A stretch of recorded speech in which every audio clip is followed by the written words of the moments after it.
Gonna see some conjuring from, or we did see some conjuring, and there goes the shard. There goes the glass spear. So how is CoNDOR structured?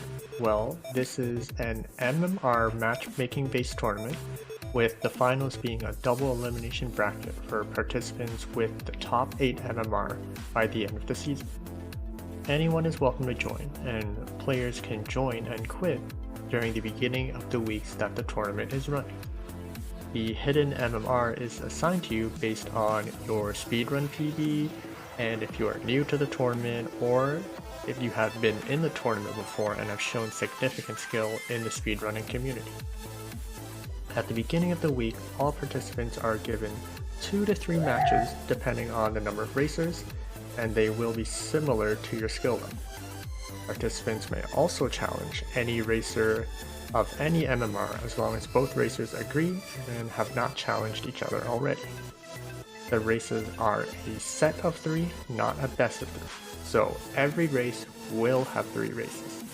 Simply put, if you win, your MMR goes up, and if you lose, it goes down. Racer MMR is split into arbitrary tiers to know where they are in relation to the other participants. The top 8 are in Crystal tier. This is where the racers are playing nearly perfectly, with each step being towards the exit or being very efficient with kills. Average times at this tier is around 6:30 to 8 minutes. With some God Seeds, you can even see sub 6s. Dying at this level in the mid to late game is almost an automatic defeat. Racers will likely be taking similar routes, and it's a matter of who is more efficient with their build. Depending on the number of participants, the next 8 to 12 racers are in the Obsidian tier.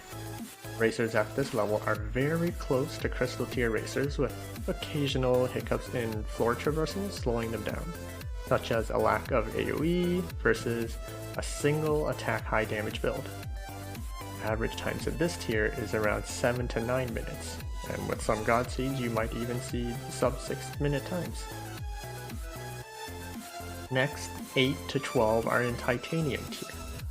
Racers in this level are very adaptable to builds, but lose time to either inefficiencies or occasionally mismapping it and going the wrong way. Dying in this tier is not guaranteed to be a loss, but racers in this level are aware of when to play slow and safe when their opponent has died. Average times in this tier are around 8 to 10 minutes, with some God Seeds, they can turn them into sub 7s. The next 8 to 12 after that are in Gold tier. Racers at this level have many different playstyles, and in general are either the turtle or the hare. What I mean by that is they could either go too fast and die, or they could go so slow that their opponents get too big of a lead to come back from. Average times in this tier is around 9 to 12 minutes, with some God Seeds going to a sub 8. Everyone else that is not in Gold are in the Blood tier. This is where people are placed if they are either new to the tournament, have no information of their skill, or they are brand new to racing. Deaths are very common, so the race is never over until somebody gets the victory screen and goes down the final stairs. The average times in this tier is 12 to 20 minutes, with some God Seeds ending into a sub 10. Or God forbid they get an unplayable seed, it can go up to 1 whole hour. Oh my god, that seed took so long for me to cast. For this reason alone, we allow racers to reseed if both players agree. Your tier placement is only relative to others in the tournament. That means even if you win a lot, you may not promote if the racers around you are also winning more, or you don't pass the person that is just above you in MMR. That also means that there is no specific threshold to promote to the next tier. For example, reaching 1500 MMR does not automatically promote you to Titanium or demote you to Gold. This is common if racers are bouncing between tiers and are sitting on the line between two tiers like Crystal and Obsidian. In this tournament, screen watching is allowed. This means you are allowed to watch your opponent's POV to see where you find items, pathing to the exit, upcoming bosses, and if your opponent died. The last note is helpful because it can let you know to play slow to avoid dying, or speed up if your opponent is leaving you in the dust. Therefore, racers are required to stream on Twitch for screen watching and to verify the integrity of the run, and if there is a commentator, a POV for them to talk about. By the way, I also stream this game on twitch.tv/focusingface. Since there is varying stream delay, racers will also be in a separate Discord race room to confirm if they are ready, if they are finished, or if they need to contact CoNDOR staff. Run verification is also required if both racers confirm finish very close to each other, about 5 seconds, and will require referee verification. In more recent races, when the Synchrony DLC is included, this is less required, due to the fact that the racing mod also adds a real-time time in addition to in-game time. Both racers will enter the seeded race there to ensure they are running the same seed. Counting numbers is hard, so in later races with Synchrony, we can verify using the sequence of items on the screen instead. If the race begins and the racers are not in the same seed, there will be a reseed. That is the basics of the tournament. Now let's get back into the— Wait, one more thing. We need to figure this out. What's the difference between the CoNDOR main event compared to the side event? The MMR? Same. The finals? Same. Joining and quitting? Same. There will probably be less auto matches due to lower signups, but the matches will still be a set of 3. You can still challenge people though. Also, there are no tiers. There's not enough racers to divide them into tiers. Other than that, everything else is the same. And in case it wasn't obvious, side events are any characters that's not cadence. Okay, now let's get on to the video. Are we gonna see bombs? No, we're just gonna see boss shrine activated. Now we have 3 damage. Perfect. Alright, let's see how Toto deals with death metal. Everything's looking good so far.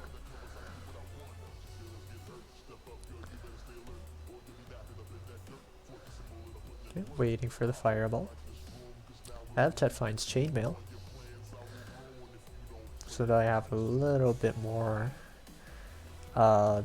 defense. As Toto finds a glass spear. Not something you really want to see right now. But then again, you're on half a heart anyways, so it's not the end of the world.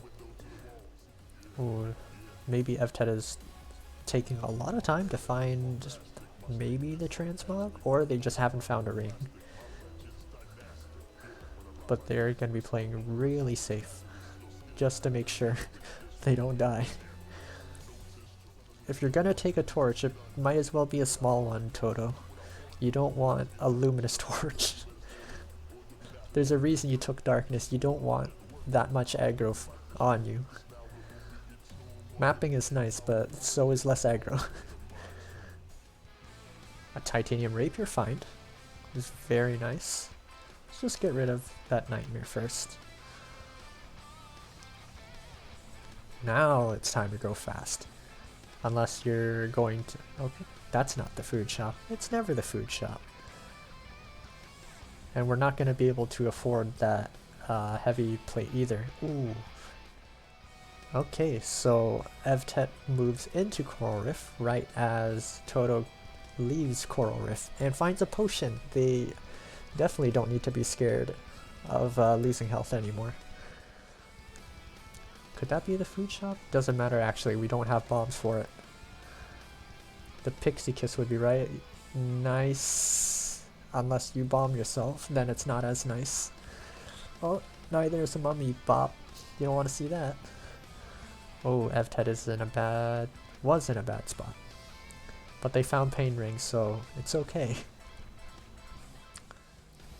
Alright, Evtet is trying to make a comeback with given the build that they have. And is just gonna walk right into the knight in an attempt to catch up. Very last boss. Just don't drop the multiplier. And I think Evtet is just gonna wait for the grand finale. There it is. GG's. Toto is taking the first race of this set. Good job. All that, what's it called? All of that training beforehand is really paying off. Give me that loot! Yeah! Oh gosh, they're already moving. I need to refresh you. Alright. Oops, that's not right button. Those are the right buttons. They've already started. Toto's gonna be checking out this cracked wall, and it is an arena. Let's see what they decide to take. They blood drum and then took the item. Maybe they thought that the enemies would show up sooner. Gonna see some conjuring from, or we did see some conjuring, and there goes the shard. There goes the glass spear. And there was a pickaxe right next to the potion. Was that there for Evtet? I didn't see it. Is there anything that could have caused variance? I don't think Evtet picked up the boss shrine this time around. Well, regardless, it looks like Toto has managed to pick up the lead off of Evtet. It's probably going to choose a weapon, finds the titanium staff, and is going to be the first to move on to zone 3. As we see a, oh man, that's quite a horde you've got there. Crowd. A little bit crowded. With Miner's Cap, I think they can actually just walk right up the middle. Dig the throne. Nope. And I think they forgot about that interaction and wasted a bomb. That's okay. It's still a flawless, so we're gonna check chest and check for another weapon? Why, what could they be looking for? Because they have a weapon, they have armor. Evtet really needs to start picking up the pace if they're gonna have a chance of catching up to Toto right now. Oh, double telemonkey. But it's okay, they have a frost charm. They have a frost charm, folks. We are safe. And another pretty big swarm on Toto's side. They seem to manage it just fine. We've got our confused armadillo. They're gonna be rolling around for quite some time. I think Toto's just gonna be walking around the horde because we don't need to deal with those golems if we don't need to. Exit room is still very crowded. You don't want to be in a crowd like that on 1 damage. Alright, half a cursed heart. But they still have a potion. So it's not like it's over yet. But this does give some time for Evtet to catch up if they choose to slow play this. Oh, we're gonna get a little bit of stream lag on my end. I think that's my end. Yeah, definitely my end. Before we get into Deep Blues 5. Stream is also mirrored. Uh-oh. Whose side are we seeing? Okay, at least you're seeing the Toto's side, so I have to change that. Ah, jeez. No, that means you guys don't get to see, you didn't get to see what happened to Evtet. The loot is mine! Yeah, I think that looks okay. And we see an Arc Dagger pickup. Well, that's a strong start. And there's Miner's Cap, and there's regen. Oh boy, what a start. Let's see what they plan to do. I wonder if Toto is screen watching and has a plan to... I wonder if they have a plan, because that is quite a start. I don't think there's a way for them to steal, unless it's on this shop. Okay, so Toto's just gonna pick up the leprechaun, and there's an obsidian rapier as well. Are we gonna keep the arc dagger, or are we sticking with obsidian rapier? Ah, yes, it was a 1-2 shot. So this definitely could have been hella fast.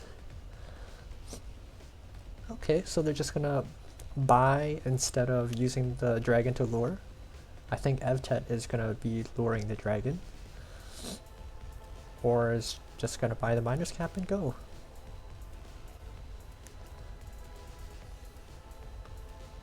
Or are they doing it now? Looks like they're doing it now.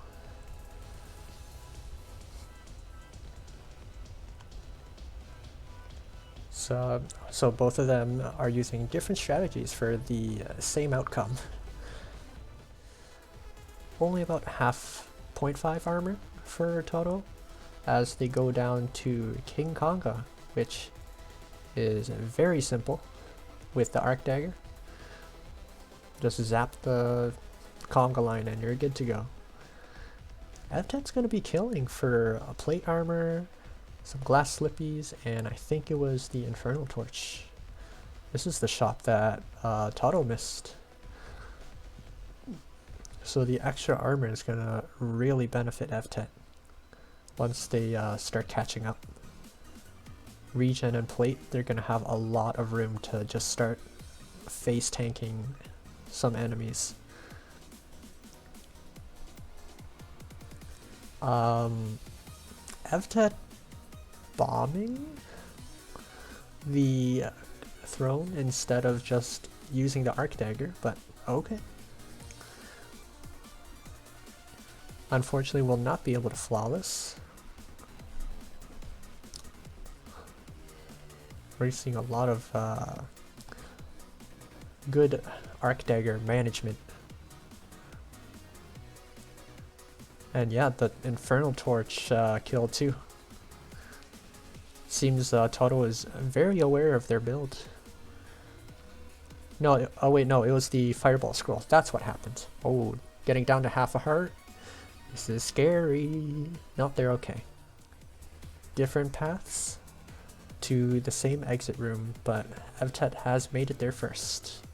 And actually took the lead. They are the first one to 4-2 now. And accidentally took a telemonkey. But they are not too far behind. Or didn't cost them too much time. Is that the food shop? Can we confirm? It's not going to be confirmable with the Goblin Bomber, so we'll just do it ourselves. But oh, it's a very lame food shop though. So we're not going to bother with the leprechaun, I mean not leprechaun, the gluttony charm, because we gotta go. Evtet is on zone 5.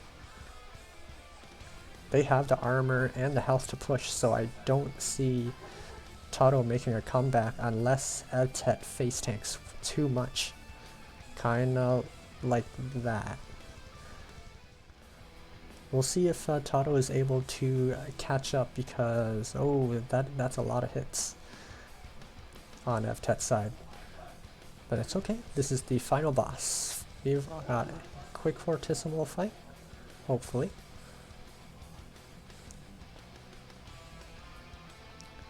We're just gonna set a bomb to save a couple beats.